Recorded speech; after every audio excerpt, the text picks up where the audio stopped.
Hi, JD here on a Saturday, and I have my partner in crime, Gal. How are you? GD here. GD. So I'm JD, you're GD. And in mine is better. Yeah, you put a little letter in mine, that'll GD. be the day what I'm referring to as GD. Look, we just noticed today that everyone is out of the house, and on the Gold Coast it's a little bit chilly. It's unusual. Normally the Gold Coast is like Orlando and it's pretty warm, but it's a bit chilly, so no one's at the beach and they're all at the shopping centres and so forth. Interesting thing is that we scored ourselves a table at the cafe to get a coffee, which is lucky. But we have to fill in a form and tell them basically who we are and what our mother's maiden name and our blood group was. And it brought to my attention my pet hate, of course. I keep on saying to people over and over again as a marketing consultant, look, collect data. And of course, we know that Amazon's here to wipe us all out because no one else collects data.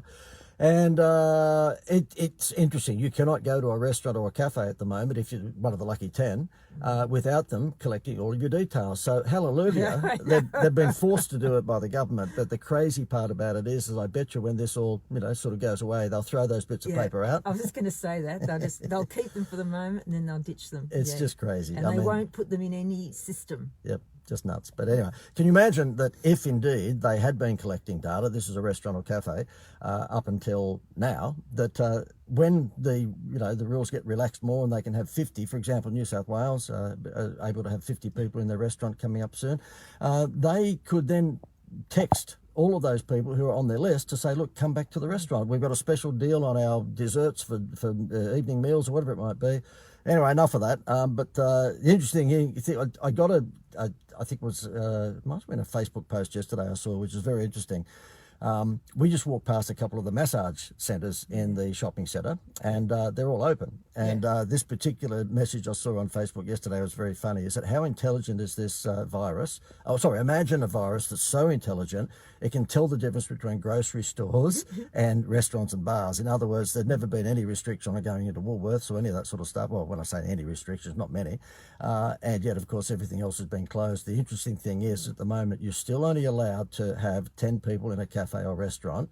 But now 1.5 metres apart. But now they're letting people go in and get a massage. Yes. Okay. And of course, hair salons have been open forever, and I'm not saying that they shouldn't have been, but the fact is that it was one rule for some and one rule for others. It was just weird, wasn't it? I mean, what's the difference between saying to a restaurant, look, you can have as many people in there as you like, as long as they've got 4 metre surroundings. So in other words, pick what Disneyland in Hong Kong have done, I think, or Disneyland China. I think it said that they've got 30% capacity. Why they haven't done that for restaurants and just said, look, if you've got 200 seats, it means you can only have X percentage in there, and they've all got to have a 4 metre radius. Why did they say just 10 people for everyone? It's just nuts. And we were in that Chinese restaurant, went to a Chinese restaurant last night, and it's a huge restaurant. I reckon it'd be a 200-seater, and there were 7 people in there. Whereas, it could have easily had the 4 metre, ruling, and they could have had a third of their restaurant. Anyway, I know it's tough for the politicians. They've got a tough job on their hands. It's just that it's weird that you cannot, go certain places, and yet they open up the massage parlours. That's just weird, isn't it? Yeah. Anyway, look, as a result of seeing everybody out and about at the moment, it brings to light that we have a promotion which we've repackaged. We had a promotion that was available up until COVID, and that was you could offer your customers a free holiday to Bali and Phuket and Fiji and Vanuatu and Australian destinations, and we could give that holiday to you for $97, okay? And as a result of obviously the international travel being, screwed up at the moment, we've now Australianised that like crazy. So we've got lots of new destinations, including Cairns, and of course the Gold Coast and Adelaide and Perth and Canberra and all sorts of new places, because we realise that, coming out of this thing, what are your customers going to want? They're going to want to go to a coffee shop, and they're going to want to go on a holiday. So we don't own a coffee shop, but we can provide you with the holiday. So the company that we have the license for has worked very hard with us to Australianise everything, and you can click the link above or below me here and you can have a look at it.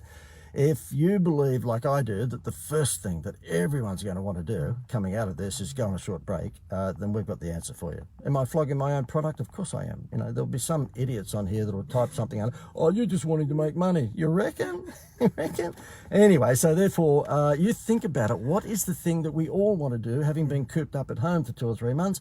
Get out and about. And of course, if you can say to your customers, it doesn't matter what you own, whether it's a butcher, baker, candlestick maker, look, buy X dollars worth of stuff from me and I'll give you a free 5-day holiday within Australia, Many places, of course, that they can actually drive to, not even jump in a plane. I think you'll find that Happy Meal toys pretty attractive. And we only just launched it yesterday, or relaunched it yesterday with Australian destinations. But just over the last couple of weeks, we've sold a bundle of these from people who have just come back to us and said, oh, that holiday program you had, which was Bali and Phuket and Fiji, you wouldn't have anything within Australia, would you? And of course, we've said, yeah, it's being launched yesterday. Yeah. And they've snapped it up straight away. Now, you've got to buy a minimum quantity of these. We're not making any money out of selling one at a time.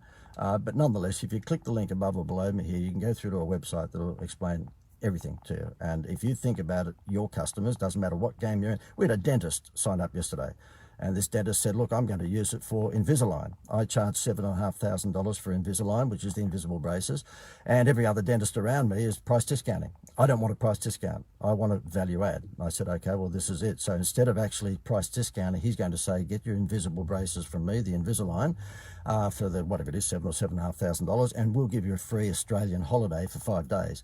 By the way, it's a family holiday, so therefore you're talking 2 adults and 2 children, and you are talking 4-star resorts. These are not the back of Burke, caravan parks. That's about it. You've got nothing to add, Dale? No, not really. I don't think. I think you've. Really. I think you sounded like Kath and Kim then. No, not really. Not really. Thank you, Dales. Thank you.